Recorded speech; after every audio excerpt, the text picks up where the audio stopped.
Estamos de regreso, esto es A Mi Manera, y ahora me acompaña Ezio Neira para hablarnos de Pasajero en La Habana, su cuarta novela, que tiene que ver un poco autoficción, ¿no es cierto? Porque tiene que ver con tu estadía en La Habana. ¿Cómo estás, Ezio? Bien, Patricia, muchas gracias por la invitación. En realidad a mí no me gusta hablar de este libro como si fuese una novela, porque considero que es de mis 4 libros el libro en donde más apeo a la realidad he tratado de tener, ¿no?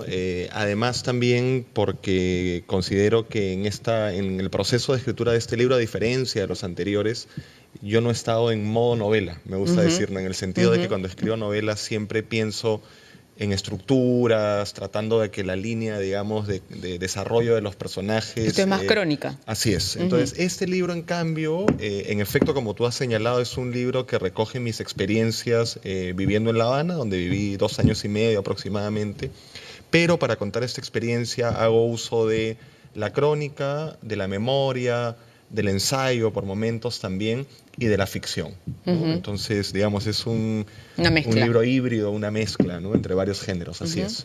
¿Cuándo fue tu tiempo en La Habana? ¿Qué fuiste a hacer? Cuéntanos un poquito de todo esto. Estuve entre el 2012, septiembre del 2012 y diciembre del 14, enero del 15. Estuve trabajando para una universidad estadounidense, dirigiendo un programa académico que tenían y todavía tienen ahí en La Habana. Entonces mi trabajo consistía en, digamos, manejar la parte administrativa del programa académico y también la parte académica propiamente. Entonces daba clases en la Universidad de La Habana y en Casa de las Américas, y luego veía todo el tema pues ya propiamente, no sé, administrativo del programa, pero con mucho tiempo libre, la verdad, ¿no? Que es algo que no es muy usual. Que no es muy usual, y que cuando uno deja de tenerlo se da cuenta de lo que ha perdido también, claro, ¿no? En ese momento no era tan consciente, creo, de la cantidad de tiempo libre que tenía, y ahora que justamente lo que más me falta es tiempo, lo extraño, ¿no? Claro. Y en ese tiempo libre me imagino que es en el que más cosas viste para tu libro. Sí, sí, yo creo que sí, pero también, y eso es algo que cuento en el libro, ¿no? Porque La Habana es una ciudad, y Cuba en general, es un país pues complejo, ¿no? Muy distinto además a otros países, claro, muy distinto al Perú, por cierto, sobre todo en cuestión de que tenemos pues sistemas muy, muy distintos, ¿no? Sistemas económicos, y creo que ese sistema económico ha terminado generando también un tejido social diferente, ¿no? Entonces, en La Habana, por ejemplo, no existía tal cosa como hora punta, ¿no? O sea, hora punta, que acá pues uno trata de correrse de la hora punta y hacer lo posible para no manejar, para no movilizarse en hora punta. Allá la hora punta era una gracia, ¿no? Los cubanos son relajados, además, ¿no? En todo, pues no se estresan por nada. Así es, pero al mismo tiempo el estrés, ya que has mencionado la palabra, el verbo estresarse, sí, a mí por lo menos lo que me causaba estrés era algo que también se cuenta en el libro, y es la escasez, ¿no? Entonces, por ejemplo, que es una anécdota que cuento en el libro, yo estaba por celebrar mi cumpleaños, se invitaba a un grupo de amigos a las 7:30 de la noche, 5 o 6 amigos a casa, y 40 minutos antes me doy cuenta de que no tenía papel higiénico en el baño de visitas, ¿no? En el único baño en realidad que había en ese departamento. Entonces dije, bueno, ¿y ahora qué hago? Lo que hace cualquier persona, va a la tienda de la esquina a comprar papel higiénico. Fui a la tienda de la esquina, no había papel higiénico. Me recomendaron ir a una tienda 4 cuadras más allá. Fui, tampoco había. Me recomendaron ir a un supermercado varias cuadras más allá. Me fui a un taxi, tampoco había. Entonces terminé perdiendo todo el tiempo que tenía hasta que llegaron los invitados, y tuve que llamar a uno de los invitados. Puedes traer papel higiénico. Era a su vez una persona que tenía acceso a, en fin, era diplomático, entonces tenía acceso privilegiado, y me trajo papel higiénico de regalo, diciéndome además como, oye, no te había comprado regalo, pero ahora este es tu regalo, ¿no? Así que me trajo un paquete grande de papel higiénico. Claro, todas las cosas son distintas. Cosas que terminaban estresando, porque acá, pues, en un sistema como el nuestro, uno da por sentadas varias cosas, ¿no? Y además, si uno tiene el dinero también, puedes hacer y conseguir prácticamente lo que te dé la gana. Allá ni con dinero, o sea, es un sitio en el que puedes entender que el dinero no lo compra todo como en otros sitios. Tal cual. Y también eso era algo que me pareció bien interesante, y que mientras en un país como el nuestro y en un sistema como el nuestro, el valor principal por el que se mueven la mayoría de las cosas es el dinero, en Cuba no, porque justamente al no haber abundancia de dinero, más bien al haber escasez, creo que hay otros valores que están por encima del dinero, y creo que principalmente es el de la solidaridad. O sea, me parece que hay un tejido social mucho más solidario, la gente se ayuda los unos a los otros mucho más amable, amigablemente y sin esperar nada a cambio, ¿no? Entonces, creo que eso quizá de entre todas las enseñanzas, si se quiere, que tuve en ese tiempo allá en La Habana, esa fue la enseñanza principal, ¿no? Estar en un escenario donde era posible tener un valor distinto al dinero como el valor pues principal de la sociedad, ¿no? Claro, pero ya aprendes también a adaptarte a ciertas cosas a las que tú crees que no te puedes adaptar, ¿no es cierto? Como ellos, además, porque tú te estresabas en esa situación, pero ellos ni se estresan. Bueno, claro. Ellos, no hay, pues no claro, hay. Yo me estresaba nada. Porque vengo pues acostumbrado, a que de todo un se sistema tiene que... neoliberal, de tener las repisas en los supermercados llenas de productos, los escaparates igual.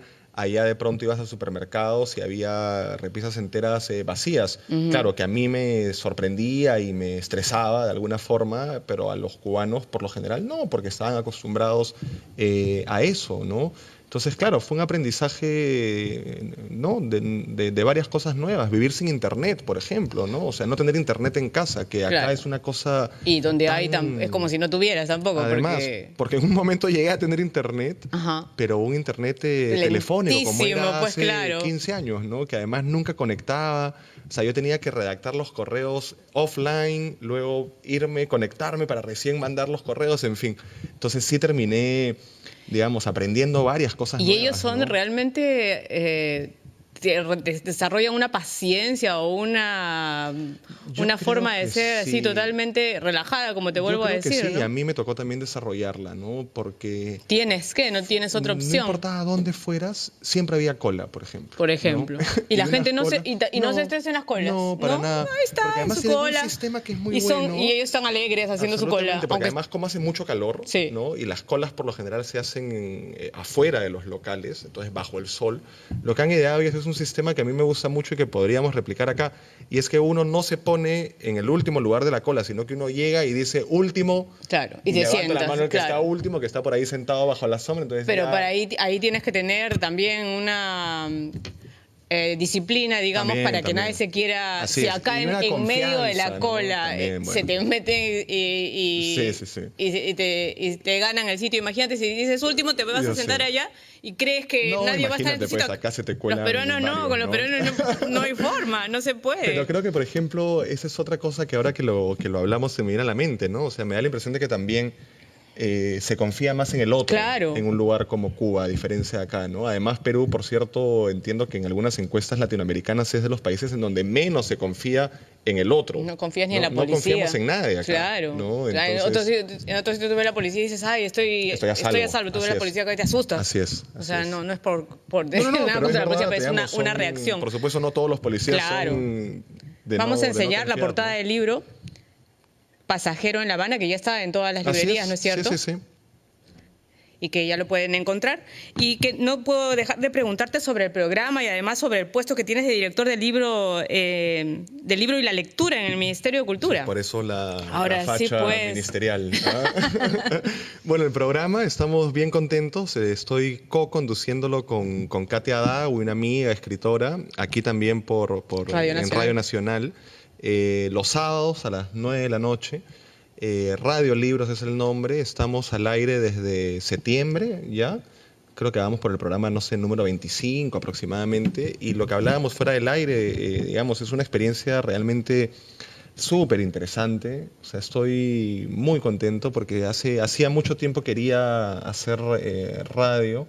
Entonces, cuando se presentó esa oportunidad, no... Y sobre libros para ti. Y sobre libros, además. Algo... Y también porque creo que es importante que haya espacios. O sea, tu programa es también una excepción. Si bien no es un programa sobre libros específicamente, sueles tener como invitados escritores. Sí, claro. Pero este programa es un programa especializado, digamos, en libro y lectura. Entonces, en ese sentido, sí me parece importante mantenerlo, sostenerlo. Ojalá pues que la radio nos dé la confianza por mucho tiempo más, porque justamente carecemos de espacios especializados en temas de difusión, de autores, de literatura. Y está ¿no? creciendo además el interés por los libros. Pues, yo creo que sí también, ¿no? O sea, por lo menos si lo medimos en términos de cantidad de ferias de libro, por ejemplo, que hay hoy en día, a comparación de antes. Y en la antes. cantidad de gente que va a las ferias de libro. Además, y las compras que hay también, Claro. o sea, año a año, por lo menos la Feria Internacional de Lima, la de julio, la que se hace en Jesús María, aumenta sus números de visitantes, sus números de ventas. De hecho, va más gente a la Feria del Libro que a Mistura, ¿no? Cosa que a uno a priori le sorprende mucho porque, claro, todo el mundo habla de comida, pero poca gente habla de libros. Pero a pesar de eso va más gente a la Feria del Libro que a Mistura, ¿no? Qué bueno. Nosotros tenemos 2 libros de Ezio autografiados, así que escríbanos al Facebook y vamos ahí a poner el nombre de los ganadores. Gracias, Ezio. Muchísimas gracias a ti. Hacemos el último corte y regresamos.